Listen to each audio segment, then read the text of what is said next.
पवित्र श्रीमद् भागवत गीता, पवित्र चारों वेद, पवित्र कुरान शरीफ, पवित्र बाइबल, पवित्र गुरु ग्रंथ साहिब, पवित्र कबीर साहिब की वाणी में छुपे हुए गूढ़ रहस्य अर्थात तत्व को जानने के लिए कृपया अवश्य सुनिए जगत गुरु तत्वदर्शी संत रामपाल जी महाराज के मंगल प्रवचन। बोलो सतगुरुदेव की जय। बंदी छोड़ कबीर परमेश्वर जी की जय। बंदी छोड़ गरीबदास जी महाराज जी की जय। स्वामी रामदेवानंद जी गुरु महाराज जी की जय। सर्व संतों की जय, सर्व भक्तों की जय, धर्मी पुरुषों की जय, श्री काशी धाम की जय, श्री छुडानी धाम की जय, श्री करौथा धाम की जय, श्री बरवाला धाम की जय। सत साहिब ग्रीव नमो नमो सतपुरुष को नमस्कार गुरु की नहीं। सुर नर मुनि जन साधुआ संतों सर्वसदी नहीं। सतगुरु साहेब संत सब डंडो तुम प्रणाम। आगे पीछे मध्य हुए तिनको जा कुर्बान। नराकार निर्विषम काल जाल वैबंधनम निर्लेपम निज निर्गुणम। अकल अनोबेशोन्धनम सोहम सुरति समाप्तम सकल समाना निरितलय। उज्ज्वल हिरंबर हरदमम बेपरवा अथाह वार पार नहीं मज्जतम। गिव जो सुमरै सिद्ध होई गणनायक गलताना। करो अनुग्रह सोई पारस पद परवाना।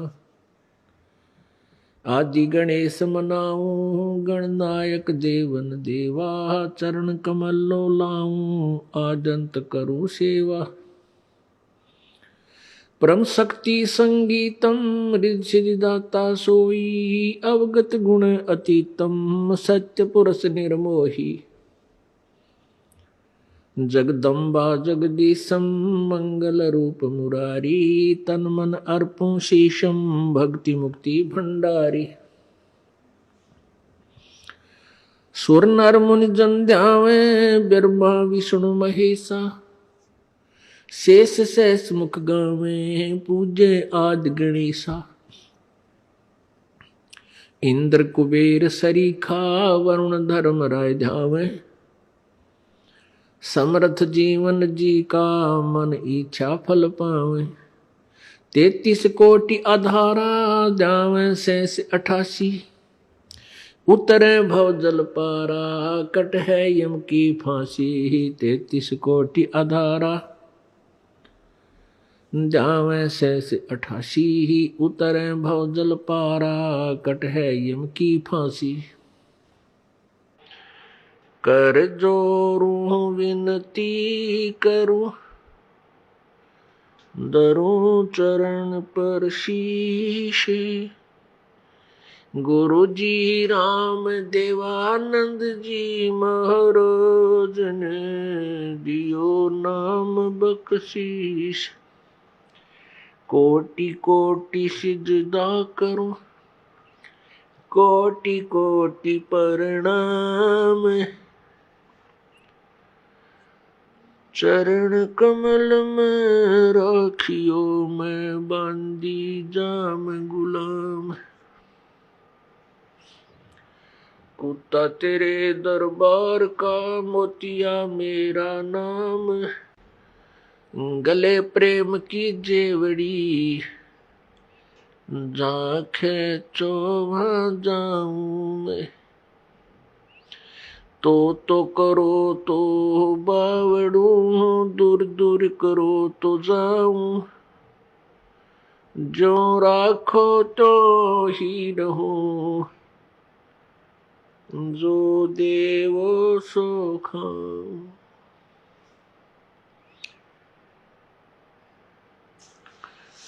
जय इब के सतगुरु मिले सब दुख आँखों रो। चरणों ऊपर शीश धरूं कहूँ जो कहनी वो। कबीर साईं मिलेंगे पूछेंगे कुशलात, आदि अंत की सब कहूँ अपने दिल की बात।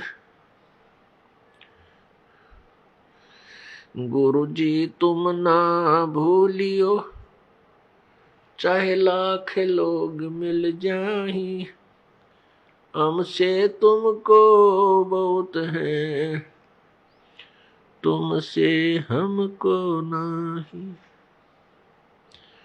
कबीर तुमरे विसारे क्या बने, मैं किसकी शरण में जाऊं। शिव ब्रंच मुनि नारदा, इनके हृदय न समाऊं। अब गुण किए तो बहुत किए, करत न मानी यार, बावे बंदा बख्श दियो, बावे गर्दन उतार। अब गुण मेरे बाप जी, बख्शो गरीब निवाजे, जो मैं पूत कपूत हूँ, बोहड़े पिता को लाज। मैं अपराधी जन्म का नक्शक बरे विकार, तुम दाता दुख भंजना, मेरी करो संवार।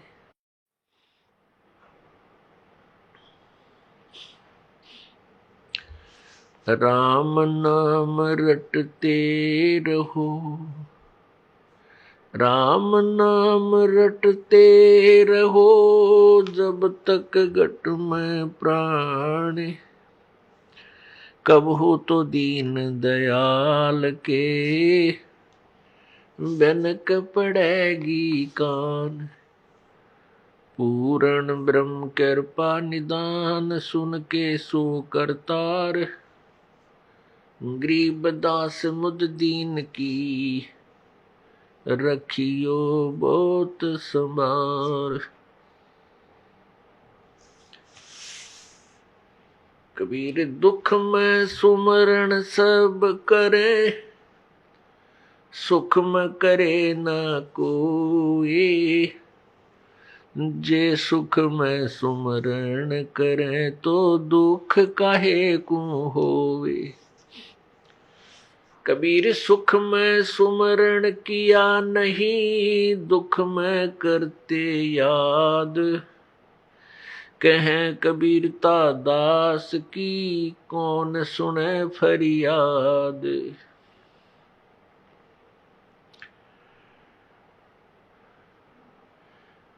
गरीब राम नाम निज सार है, राम नाम निज मूल। राम नाम सौदा करो, राम नाम ना भूल।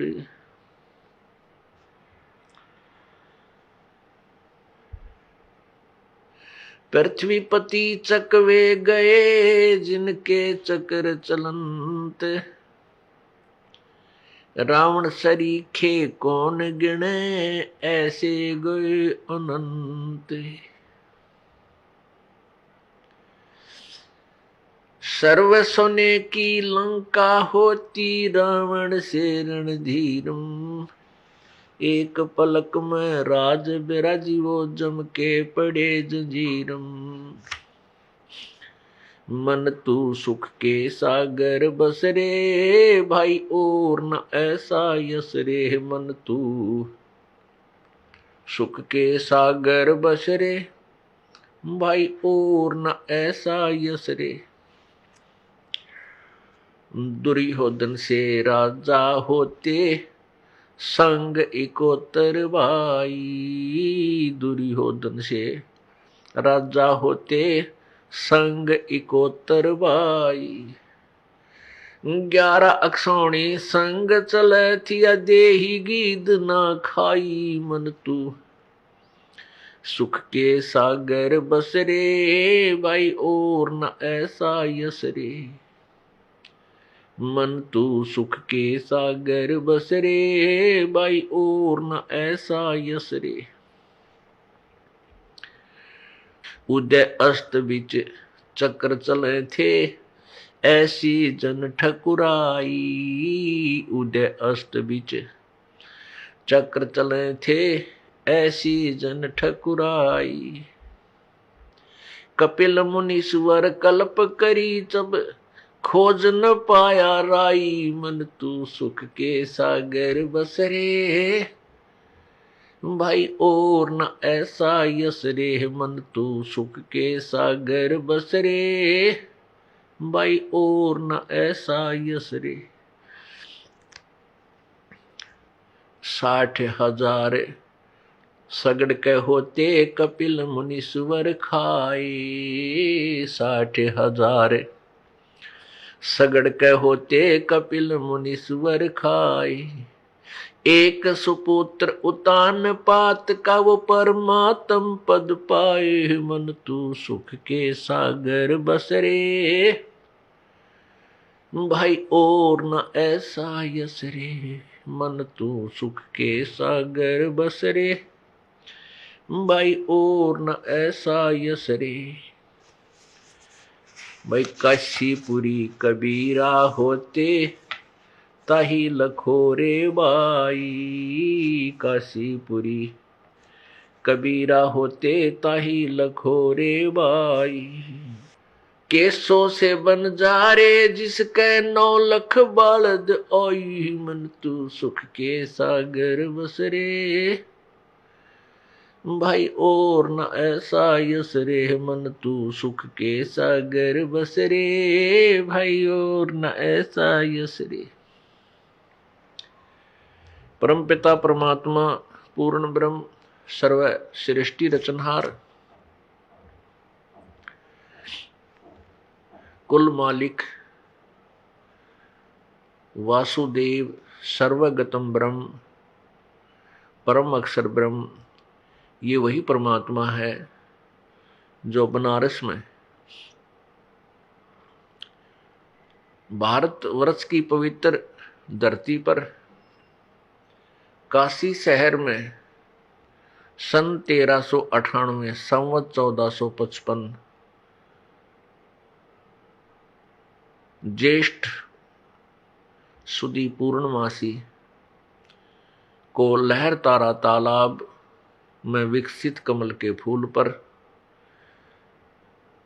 एक नवजात शिशु रूप धारण करके विराजमान हुए, अपने सतलोक से चलकर आए और वो कबीर नाम से प्रसिद्ध हुए। जुलाहा कबीर, ये वो पूर्ण ब्रह्म है, सर्व सृष्टि रचनहार है। अंगारी बंभारी, अंगारी माने पाप नाशक, बंभारी माने बंधनों का शत्रु अर्थात बंदी छोड़। ये वेद प्रमाण देते हैं। यजुर्वेद अध्याय नंबर 5 के श्लोक नंबर 32 में कबीर अंगारी असी बंभारी असी, शवर ज्योति रत धामा असी।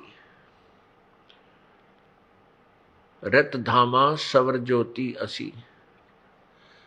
रत धाम का अर्थ होता है सतलोक में रहने वाला, सतलोक वासी, सतलोक का मालिक, सतलोक वाला। सवर ज्योति माने स्वयं प्रकाशित, और अंगारी माने पाप का शत्रु, अरि माने शत्रु, अग माने पाप, और बंभारी माने बंबर माने बंधन, अरि माने शत्रु। बंधनों का शत्रु, कर्म के बंधन, पाप काल के बंधन को नाश करने वाला, काटने वाला, काल के बंधनों से छुड़ाने वाला, वो बंभारी कबीरसी, वो कबीर परमात्मा है। पुण्यात्माओं,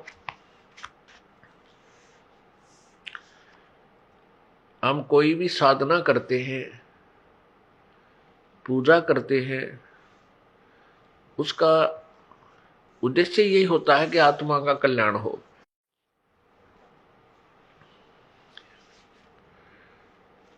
और फिर हमारे संसारिक जीवन में, हमारे संसार के अंदर संसारिक कार्य, इस मनुष्य जीवन में जो हमारे ऊपर आने वाली आपदाएं हैं वो भी टले।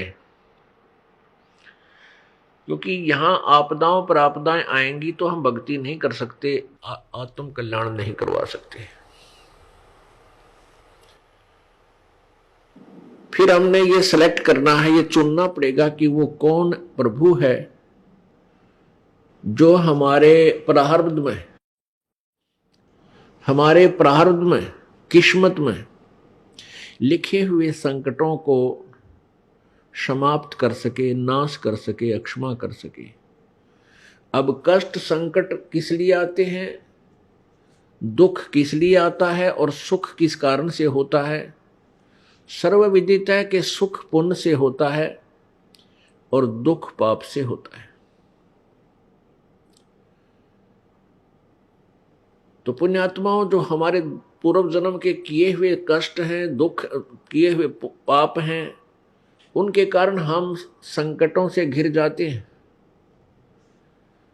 और ये हमें मालूम है कि भगवान संकट मोचन है।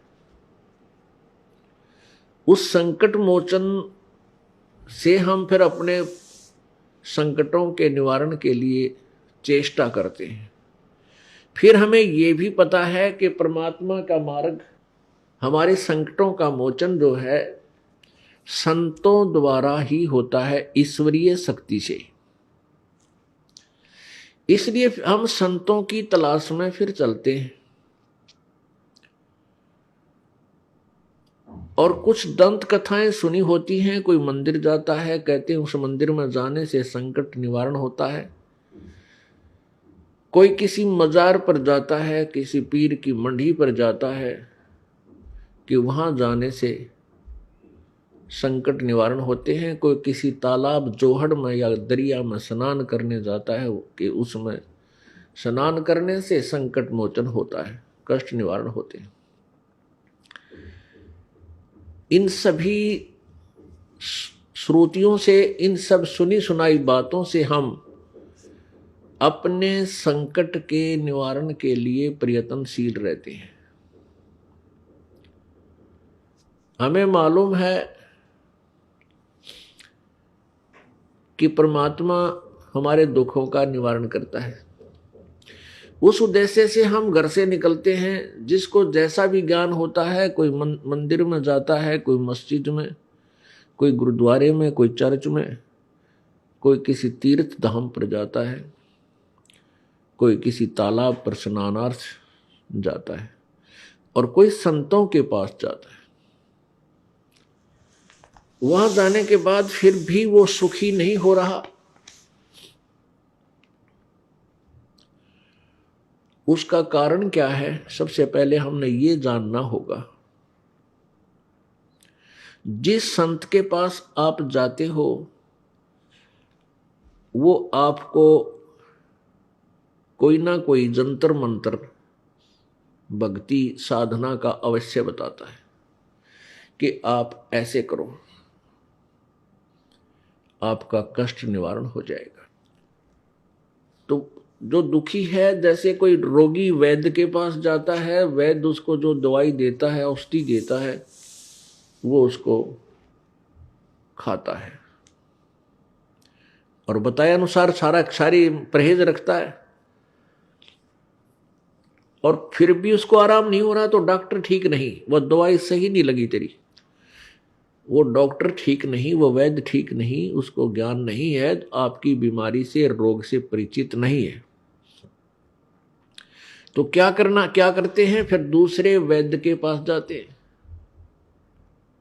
फिर तीसरे के पास जाते हैं। जब तक रोग नहीं कटेगा तब तक आप चैन से बैठ नहीं सकते, और न ही बैठना चाहिए। अब कुछ पुण्यात्माएं संतों के पास चले गए, किसी को 2 वर्ष हो गए, किसी को 10 वर्ष, किसी को 20 वर्ष। आपत्तियां ज्यों की त्यों बनी हुई हैं। कुछ पुण्यात्मा केवल परमात्मा प्राप्ति यानी अपना आत्म कल्याण समझकर वहां गए उन संतों के पास कि गुरु बिन मोक्ष नहीं होता। ये भी उनको ज्ञान हुआ कि गुरु अवश्य होना चाहिए, गुरु बिन भक्ति भी नहीं बन सकती, ये भी तथ्य है, सत्य है। लेकिन गुरु पूरा हो, अधूरे गुरुओं से, नीम हकीम वैद्यों से स्वास्थ्य प्राप्त नहीं हो सकता, रोग कट नहीं सकता। इसलिए हम जो पुण्य आत्मा थी वो इन संतों के पास पहुंच गए, लाखों और करोड़ों की संख्या में वहां जन समूह एकत्रित हो गया। अब वहां उनको लाभ नहीं हो रहा। जैसे जब तक जीव के पुण्य, पूर्व जन्म के पुण्य चलते हैं, तब तक वो किसी भी साधना को कर रहा है, किसी भी संत के पास वो गया हुआ है, उसके पूर्व जन्म के पुण्यों से अच्छा लाभ मिल रहा है, वो सुखी है। जैसे किसी का अच्छा कारोबार चल रहा है, घर में संतान बेटा बेटी हो गए, फिर उनकी पढ़ाई अच्छी होगी, उनको अच्छी नौकरियां मिल गई, अच्छे स्थानों पर उनका विवाह संस्कार हो गया, तो वो भक्त उन संतों के पास था, तो उसने ये सोचा कि जो गुरुजी ने मुझे मंत्र दे रखा है इससे मुझे लाभ हुआ। और उसी गुरुजी के पास ऐसे भी व्यक्ति हैं जो दुखी गए थे और उससे भी और दुखी हो गए, वही साधना वही भक्ति वो कर रहे हैं, क्योंकि उन जिनके सर्व सुख थे, सब कार्य ठीक हुए, उनके पूर्व जन्म के पुण्य उनके साथ थे। और जिनको लाभ पहले ही नहीं था वो और भी चले गए, वहां जाने के बाद और भी दुखी हो गए, तो उनका पुण्य पूर्व जन्म का नहीं था, पाप उन्हें भोगने ही पड़ रहे हैं। तो फिर वो संत उनको क्या कहते हैं? जो दुखी थे और सुख नहीं हुआ, उनको कहते हैं कि तुम्हारे प्रारब्ध का जो भोग है ये तो भाई भोगना ही पड़ेगा। भक्ति करो, आगे वाले जीवन में तुम सुखी हो जाओगे। पुण्यात्माओं, जब वो संत ये कह देते हैं कि तुम्हारे प्रारब्ध का जो भोग है वही तुम्हें मिलेगा, तुम्हारे प्रारब्ध में, तुम्हारी किस्मत में पुण्य है तो सुख मिलेगा, पाप है तो दुख मिलेगा ही मिलेगा, इससे सिद्ध हो जाता है कि उस संत के पास कोई भक्ति मार्ग नहीं है, उसके पास वो दवाई औषधि नहीं है, उस परम शक्ति का उससे योग नहीं है जो हमारे प्रारब्ध के पाप को नाश कर सके। और पाप नाश हुए बिना सुख नहीं हो सकता। जैसे किसी के पैर में कांटा लगा हो और कोई किसी के पास जाकर कहता है कि मेरे पैर में पीड़ा है, उसने बता दिया कि तेरे पैर में कांटा लगा हुआ है, गहरा चला गया है, ऊपर दिखाई नहीं दे रहा है, जिस कारण से तुझे पीड़ा है। अब वो व्यक्ति ये कहे कि तेरा कांटा तो निकल नहीं सकता, अब जूता पहन ले, आने वाले आगे तुझे कांटा नहीं लगेगा, फिर से कांटा नहीं लगेगा, जूते पहनो। पुण्यात्मा, जब तक कांटा नहीं निकलेगा तब तक जूता पहना नहीं जा सकता। उसका कांटा लगे पैर में, उसका प्रॉपर जो है समाधान क्या है कि पहले कांटा निकले और फिर वो जूता दिया जाए कि आगे जूता मत निकालना, नहीं कांटा फिर लग जाएगा। फिर वो इस डर से जूता कभी नहीं निकालेगा कि कहीं फिर कांटा ना लग जाए, क्योंकि वो बहुत पीड़ित हो चुका है। ऐसी जो पुण्यात्माएं यहां दुखी होकर आती हैं इस सच्चे दरबार में, कबीर परमात्मा के दरबार में, ये परमेश्वर कबीर जी का हॉस्पिटल है। दास यहां उन्होंने एक वैद्य डॉक्टर बना रखे है, आत्मा का उपचार करने वाला।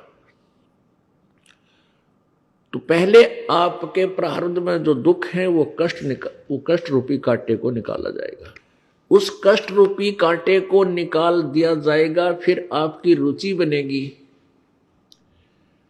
परमात्मा की साधना करने में, और फिर आपको ऐसा ज्ञान दिया जाएगा कि फिर पाप मत करना, नहीं तो ऐसा ही संकट तेरे ऊपर फिर आ जाएगा, फिर आप कभी पाप नहीं कर सकते, क्योंकि आप पाप के कष्ट से परिचित हो चुके हो। फिर ये राम नाम का जूता आप कभी नहीं निकालोगे, यानी भक्ति का, परमात्मा के नाम को खंडित नहीं करोगे।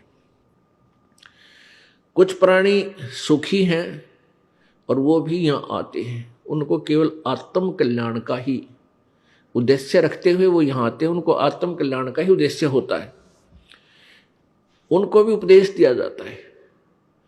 लेकिन वो बहुत ही अच्छी पुण्यात्मा होगी तो मार्ग पर ठीक लग जाती है, नहीं तो कुछ, क्योंकि वो पहले सुखी है, फिर परमात्मा के चरणों में आने से उसको और सुख मिलता है, पुण्य पाप नाश हो जाते हैं, तो वो संकटों से परिचित नहीं होता। कुछ दिनों के बाद सत्संग में आना कुछ कम हो जाएगा और फिर कुछ ऐसे व्यक्तियों से उसका मेल मिलाप हो जाएगा, वो फिर भक्ति छोड़ देता है, वो चला जाता है। परमात्मा कहते हैं इतना सुख भी ना दे भगवान। कबीर भगवान जी अपनी अमृत वाणी में, अपने मुख से उच्चारित उस अमर वाणी में अपने ही ऊपर वाणी बोलकर हमें समझा रहे हैं। क्या कहते हैं कि कबीर सुख के माथे सिला पड़ो, जो नाम हृदय से जाए, और बलिहारी उस दुख के जो पल पल नाम रटावे। परमेश्वर कहते हैं हे भगवान, इसे सुख का आग लगे जो आपसे दूर करे, और ऐसा कष्ट हमारे ऊपर रखना प्रभु, तेरी याद बनी रहे। बलिहारी हो उस दुख के जो भगवान याद दिवावे। तो पुण्य आत्माओं, जो अच्छी आत्माएं थी, जो पिछले संस्कार से जिनके पास पुण्य थे, वो भी परमात्मा की तलाश में उन संतों के पास चले गए जो नकली साधना बताते हैं, और उनका सिद्धांत यही है कि किए हुए कर्म का भोग तो जीव को भोगना ही पड़ता है, भाग्य में परिवर्तन नहीं हो सकता। जब हम दुखी हैं और परमात्मा के साधना से पाप नाश नहीं होते, संकट निवारण नहीं होते, तो भक्ति की आवश्यकता समाप्त हो जाएगी, परमात्मा की आवश्यकता ही नहीं रहेगी। दुखी दुखी रहेगा, सुखी सुखी ही रहेगा, तो फिर भगवान की भक्ति की आवश्यकता ही नहीं है।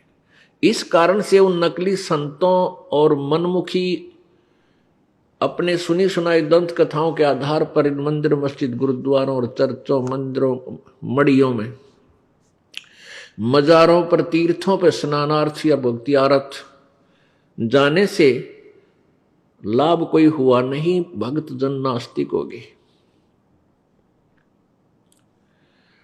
अब इतने नास्तिक हो गए कि भगवान की तरफ उनकी रुचि भी नहीं बनती, और संकट निवारण के लिए उन्होंने कौन सा प्रोसीजर अपना लिया।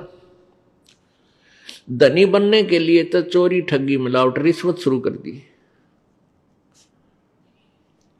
और संकट बुलाने के लिए गुट्टी सुट्टी शुरू कर दी, शराब पीनी या सुल्फा पीना या नशे की गोलियां खानी शुरू कर दी।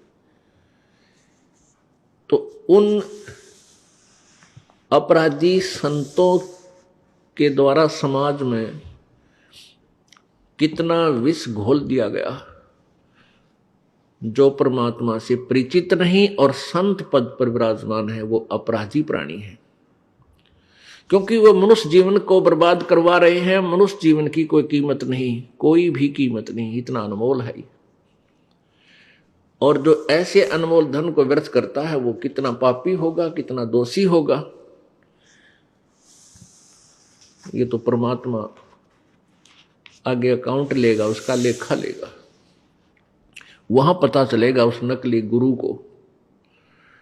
गुरु का अर्थ होता है मार्गदर्शक, और किसी व्यक्ति ने अपने घर जाना है और किसी से वो मार्ग पूछ रहा है, और उस नालायक ने उसको उसके अपने घर के विपरीत दिशा बता दी, उसके घर के विपरीत मार्ग बता दिया। उसने विश्वास किया, यात्री ने, उस नालायक की बातों पर, और दूसरी दिशा पकड़ कर उधर को चल दिया। तो कितना पाप लगा उसको, सारा दिन व्यर्थ हुआ, उल्टी दिशा में सफर किया। ऐसे ही ये जो मार्गदर्शक संत हैं, जो वेदों और गीता जी तथा सदग्रंथों से परिचित नहीं और संत बन बैठे, ये पिछले जन्म के पुण्यकर्मी प्राणी थे। ये जो संत पद पर हैं, गुरु पद पर हैं, ये कौन थे? ये भक्ति की चाह में घर से निकले, आत्म कल्याण के लिए घर से निकले। आगे इनको नकली संत मिल गए, वो नकली गुरु मिल गए। उन नकली गुरुओं में, क्योंकि वो अच्छी आत्माएं थी, उन गुरुओं के साथ उनका एक नेक नाता भी बन गया और उनकी पिछले पुण्य कर्मों के कारण उनका स्वभाव भी अच्छा, उनकी लगन भी अच्छी देख करके किसी को तो उत्तराधिकारी बना दिया, किसी को प्रचारक बना दिया उस अज्ञान का। वो भोली आत्मा फिर आगे दुनिया को गुमराह करने लग गए, अपना कल्याण तब भूल गए, औरों का कल्याण में लग गए, जबकि स्वयं ज्ञान नहीं। और पूरी पृथ्वी पर अब यही व्यवस्था बनी हुई है, किसी भी संत के पास यथार्थ ज्ञान नहीं और सभी गुरु बने हुए हैं। गुरु का अर्थ होता है मार्गदर्शक, यथार्थ ज्ञान देने वाले। तो पुण्यात्माओं, वो महादोषी हैं और आप जी का जीवन बर्बाद हो रहा है। अब वहां जो 10, 15, 20 वर्ष से लगे हुए थे उन संतों, नकली संतों के पास, उनकी पुण्य कमाई जो थी वो समाप्त हुई। अब उनकी दुर्गति शुरू होगी।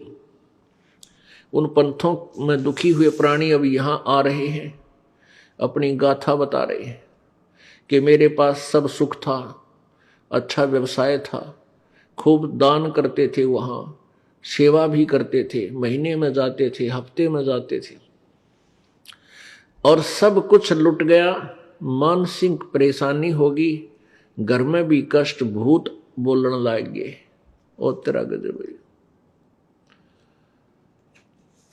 अब पुण्यात्माओं, वो अच्छा समय उन नालायक संतों ने बर्बाद करवा दिया। पहले तो जो उनको सुख था 10, 5, 20 वर्ष तो इसलिए रुके रहे कि हमारे घर में सुख हो रहा है, और वो हो रहा था उनके पिछले पुण्य से। जब वो पुण्य खत्म हो गए तो पाप का दौर शुरू हुआ।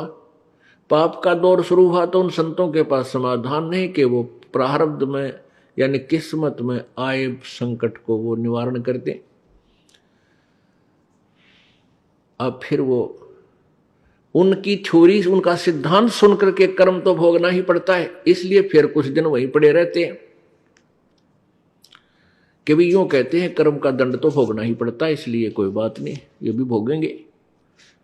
तो पुण्यात्मा, इस काल भगवान ने अपने नकली संत भेज के, नकली संदेश वाहक दूत भेज करके पूरे रूप से पूर्ण मानव को अज्ञान से परिपूर्ण कर दिया और भक्ति से भगवान से कोसों दूर कर दिया। अब इस दास के सामने यही समस्या आ रही है कि सभी संत सदग्रंथों के विपरीत ज्ञान दे रहे हैं, विपरीत समाधान बता रहे हैं, और इस विषय में केवल एक ही दास है, ये सबको सत्य ज्ञान देता है, शास्त्र अनुकूल साधना बताता है। तो दूसरे संत जन इससे क्षुब्ध होते हैं कि वो हमारी आलोचना करता है। आलोचना करना तो पाप है, लेकिन सत्य कहना पुण्य होता है। कहते हैं सत्य बराबर पुण्य नहीं और झूठ बराबर पाप।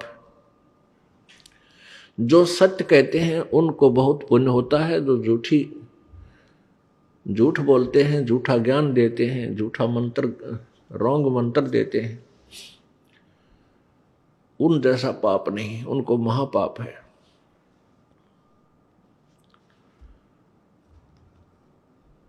बहुत ही पिछले पुण्य कर्मों से मानव शरीर प्राप्त होता है।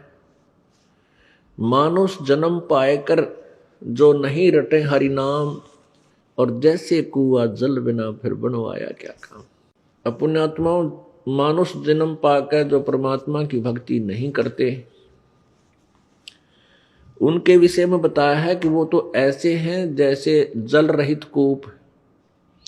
जिस कुएं में, जिस वेल में जल ना हो और खूब बढ़िया बना रखा हो, ऊपर सुंदर उसके चित्रकारी कर रखी हो, बढ़िया प्लस्टर्ड भी कर रखा हो, पक्का बना रखा हो।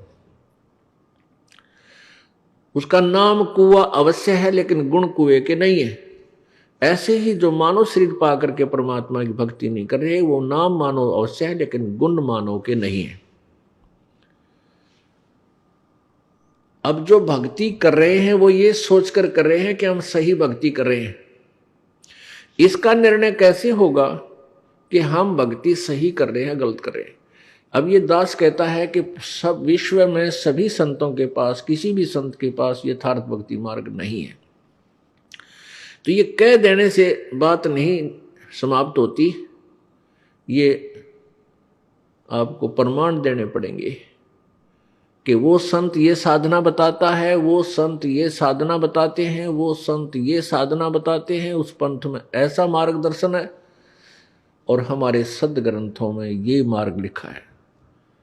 पुण्यात्माओं, कोई भी वस्तु है, किसी का हम पैमाइश करते हैं, किसी की तुलना करते हैं, तो उसका कोई आधार मानना होता है।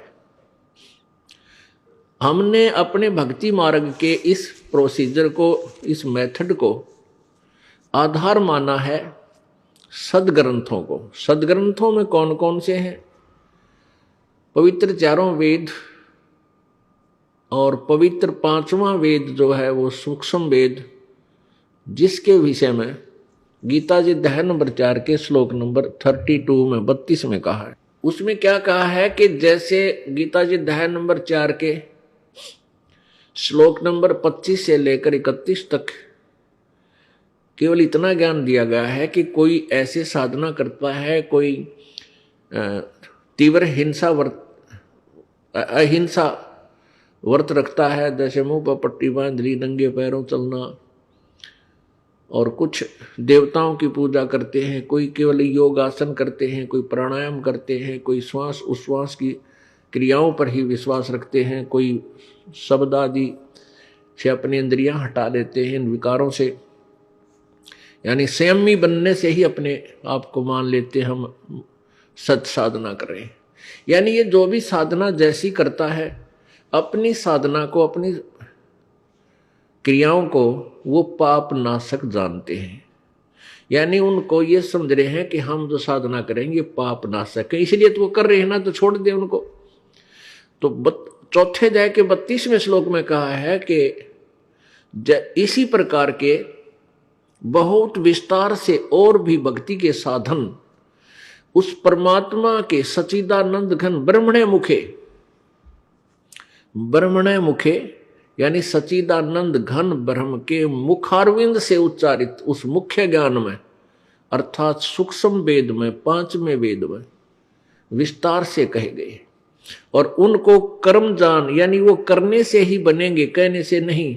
यानी क्रिया उनकी जो काम करते करते अपना सिंपल वेत है, साधारण ढंग से, जैसे आप गृहस्थी हैं या कोई जैसा भी है, अपना मतलब हठ योग से नहीं, जैसे जंगल में जाकर बैठ गए, समाधि ला ली, तप करने लग गए, कहते उससे नहीं। वो तो अपना साधारण क्रियाएं करते हुए और सहज मार्ग है वो।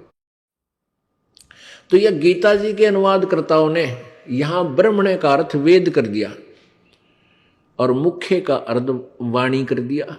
ये गलत किया। गीता जी अध्याय नंबर 17 के श्लोक नंबर 23 में ब्रह्मणे का अर्थ लिखा है सच्चिदानंद घन परमात्मा, सच्चिदानंद घन ब्रह्म। तो यहां भी हम ब्रह्मणे का अर्थ सच्चिदानंद घन ब्रह्म कहें और मुख्य माने उनके वाणी में, सच्चिदानंद घन की वाणी में बहुत विस्तार से कहे गए हैं। तो इससे सिद्ध है कि गीता ज्ञानदाता किसी अन्य भगवान के बारे में कह रहा है, अपने से अलग, और उनके द्वारा उसके मुखारविंद से उच्चारित ज्ञान में सब प्रकार की वो साधनाएं और उन कौन सी साधनाएं ठीक हैं, कौन सी गलत हैं, ये सब निर्णायक ज्ञान उसमें उस 5वें वेद में दिया है, सच्चिदानंद घन की वाणी में। तो पुण्यात्माओं, हमने आधार माना है पवित्र चारों वेदों को और पवित्र ये सच्चिदानंद घन की वाणी को, यानी कबीर वाणी को। और पवित्र श्रीमद् भगवत गीता को, पवित्र 18 पुराणों को, इनको आधार मान करके हमने भक्ति ज्ञान और भक्ति विधि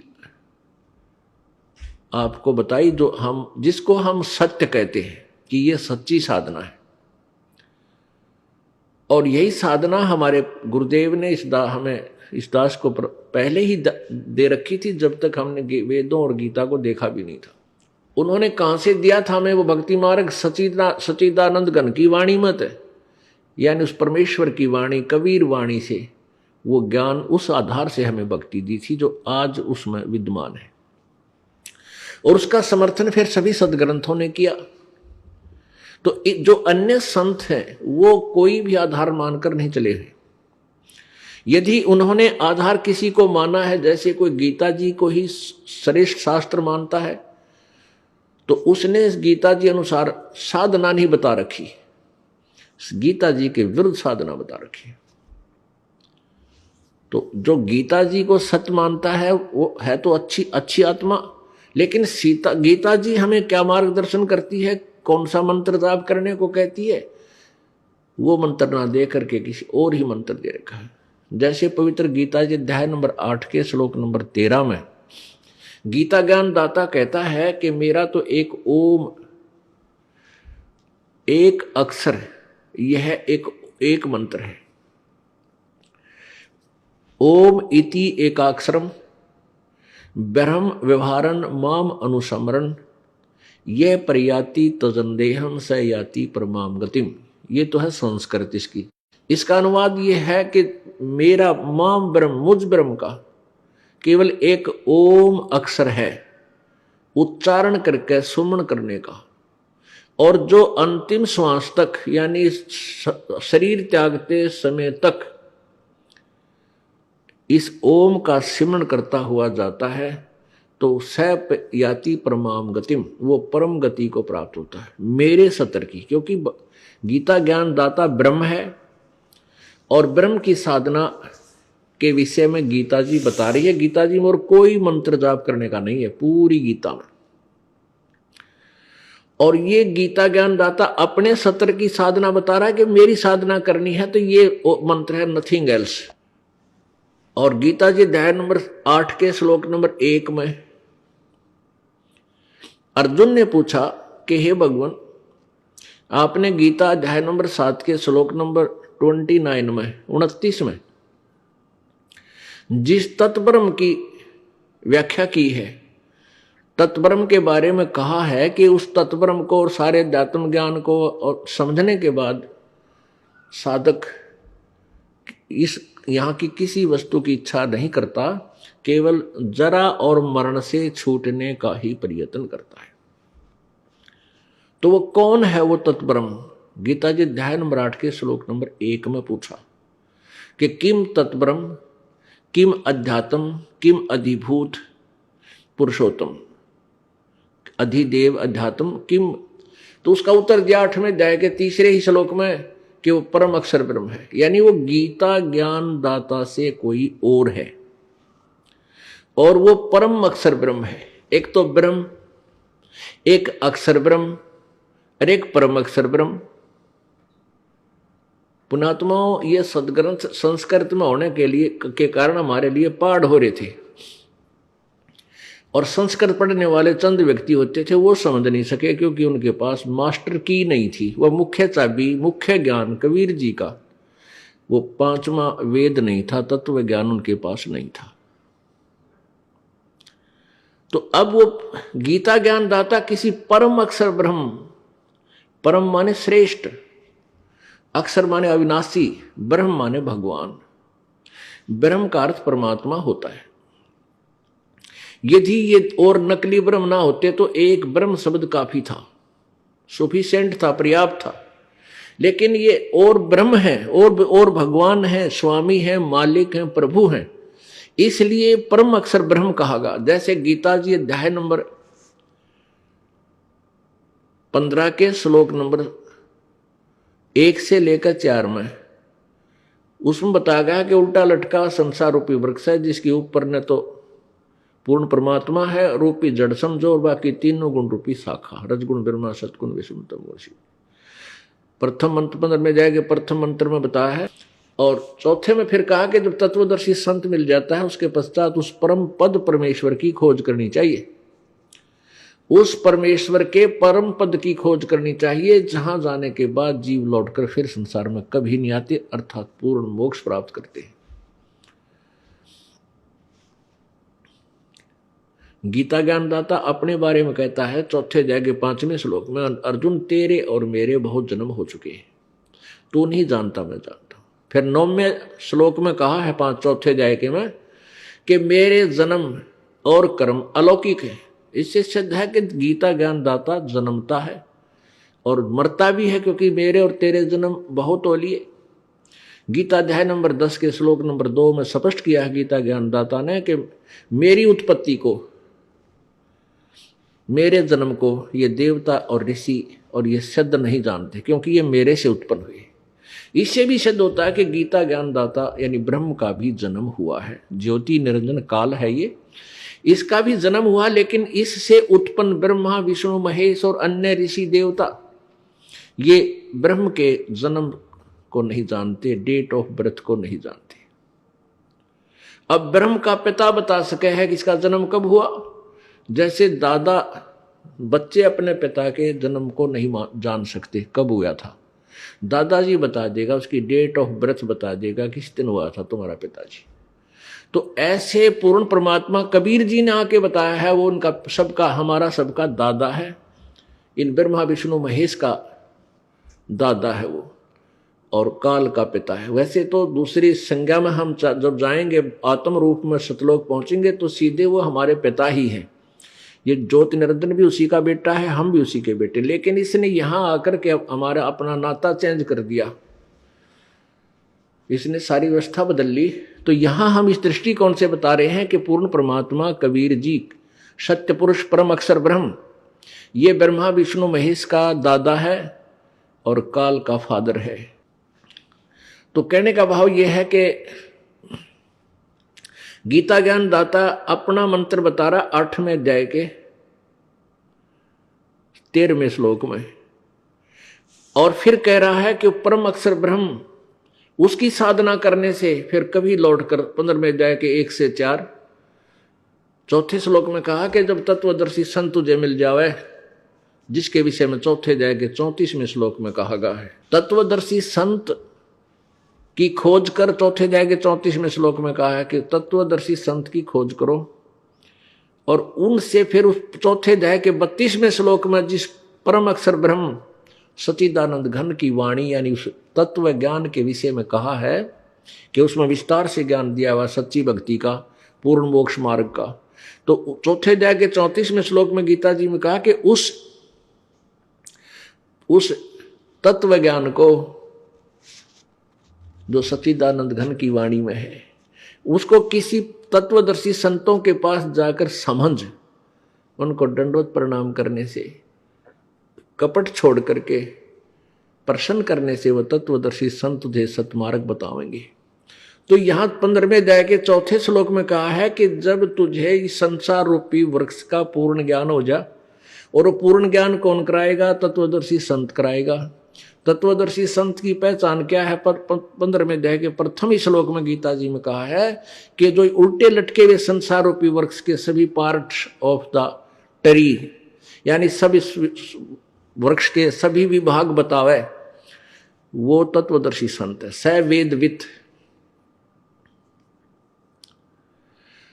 अब 15वें अध्याय के 4थे श्लोक में फिर निर्णय दिया है कि जब तत्वदर्शी संत मिल जा तो अज्ञान रूपी गुत्थी को इस तत्व ज्ञान रूपी शस्त्र से काट के उसके पश्चात उस परमेश्वर के, पूर्ण परमात्मा के, परम अक्षर ब्रह्म के उस परम पद की खोज करनी चाहिए।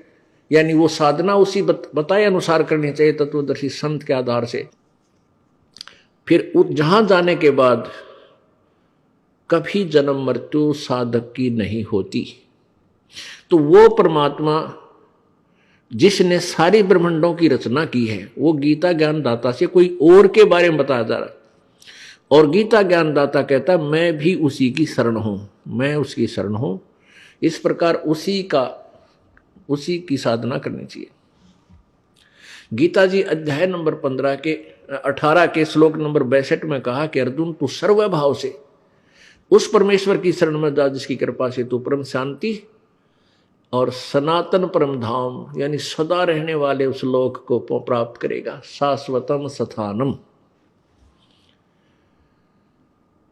इससे भी सिद्ध हो गया कि गीता ज्ञान दाता से कोई और परमात्मा है, उसकी साधना से ही पूर्ण मोक्ष प्राप्त होता है, जन्म मृत्यु सदा के लिए समाप्त हो सकती है। और गीता में लिखी हुई विधि से भी जन्म मृत्यु यानी पूर्ण मोक्ष प्राप्त नहीं होता। लेकिन अन्य जो साधनाएं उस गीता से भी नीचे की अलग से कोई मंत्र दिए जाते हैं वो यूजलेस है, वो तो कति यूजलेस है।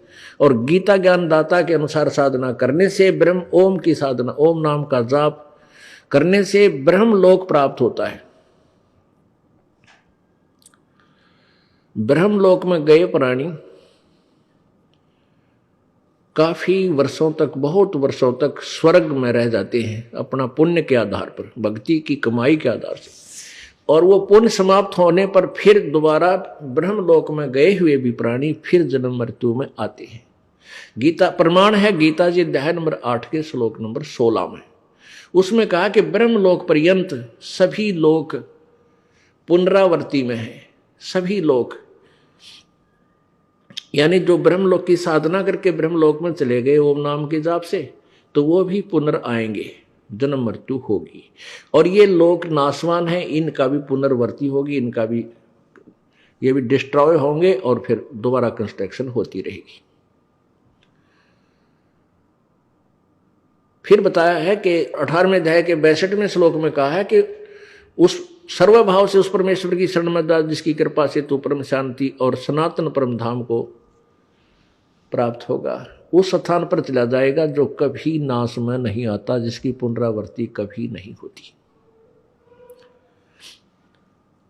अब गीता परम अक्षर ब्रह्म की डिफाइन कर रहे हैं। परम अक्षर ब्रह्म क्यों कहा? गीता जी अध्याय नंबर 8 के श्लोक नंबर 3 में ब्रह्म गीता बोल रहा है श्री कृष्ण में प्रवेश करके, ये काल है, ज्योति निरंजन है। गीता जी अध्याय नंबर 11 के श्लोक नंबर 32 में ये स्वयं कहता है मैं काल हूं अर्जुन, सबको खाने के लिए नष्ट करने के लिए अप्रवृत्त हुआ हूं।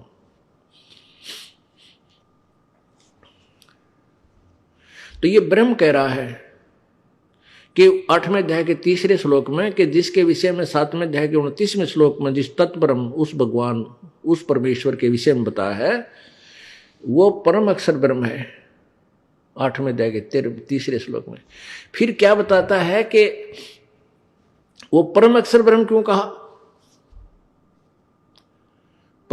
देख ब्रह्म माने भगवान, जैसे प्रभु माने स्वामी, राम कहो, प्रभु कहो, गॉड कहो, ईश कहो। ईश माने मालिक, स्वामी भगवान, ईश्वर जो इन भगवानों से भी श्रेष्ठ हो। इससे सिद्ध है कि ईश से ऊपर भी कोई और श्रेष्ठ प्रभु है। ईश्वर उसका स्वामी है, उसका मालिक है। और परमेश्वर यानी ईश्वर से भी श्रेष्ठ हो कोई और है, वो परमेश्वर जो है उसको परम अक्षर ब्रह्म कहते हैं, परमेश्वर को। तो परमेश्वर जो है उसको परम अक्षर ब्रह्म इसलिए कहा गया क्योंकि ये और भी भगवान है, लेकिन ये अक्षर पुरुष नहीं है, ये अविनाशी नहीं है। जैसे यहां गीता जी अध्याय नंबर 15 के श्लोक नंबर 16-17 में ये निर्णय हो जाएगा 3 भगवानों का, 3 ब्रह्मों का, 3 पुरुषों का। पुरुष कहो, ब्रह्म कहो। पुरुष माने परमात्मा, सत्य पुरुष, अविनाशी प्रभु, सच्चा मालिक। जैसे हम सच साहिब कहते हैं, हे सच्चे मालिक। जैसे हम दुखी हो जाते, अन्य पूजाएं भी करते थे, तो क्या करते, हे सच्चे मालिक तो ही सुनिए। तो हम जिनकी पूजा करते थे वो सच्चे नहीं थे, हमने इसलिए सच्चा मालिक याद आया। तो सत्य साहिब का अर्थ होता सच्चे मालिक, हे सच्चा मालिक। वही सच्चा साहिब है, वही सच्चा भगवान है, वही सुखदा, इसलिए सच साहिब बोलते हैं। तो यहां जैसे 3 मालिक, 3 प्रभु, 3 राम, 3 पुरुष पर अब प्रमाणित होंगे न्यारे न्यारे। गीता जी अध्याय नंबर 15 के श्लोक नंबर 16 में कहा है कि इस संसार में 2 पुरुष हैं जो वेल नोन है। इन दोनों इस श्लोक में दो भगवान प्रसिद्ध है, एक क्षर पुरुष एक अक्षर पुरुष। अक्षर पुरुष एक तो अक्षर पुरुष एक अक्षर पुरुष, यह शुद्ध हिंदी है। क्षर पुरुष हम सीधा बोल दें क्षर पुरुष, क्षर माने जिसका नाश हो, क्षर माने राख है। क्षार का बिगड़ा हुआ, क्षर का अर्थ क्षार बन गया, क्षार माने राख, यानी जो नाशवान हो अक्षर ब्रह्म। अक्षर पुरुष, क्षर पुरुष फिर अक्षर पुरुष, ये दो भगवान हैं, पर पुरुष माने प्रभु। और इनमें इनके लोकों में जितने इनके अंतर्गत प्राणी हैं, शरीरधारी हैं, और ये सभी नाशवान हैं, जीवात्मा अमर है।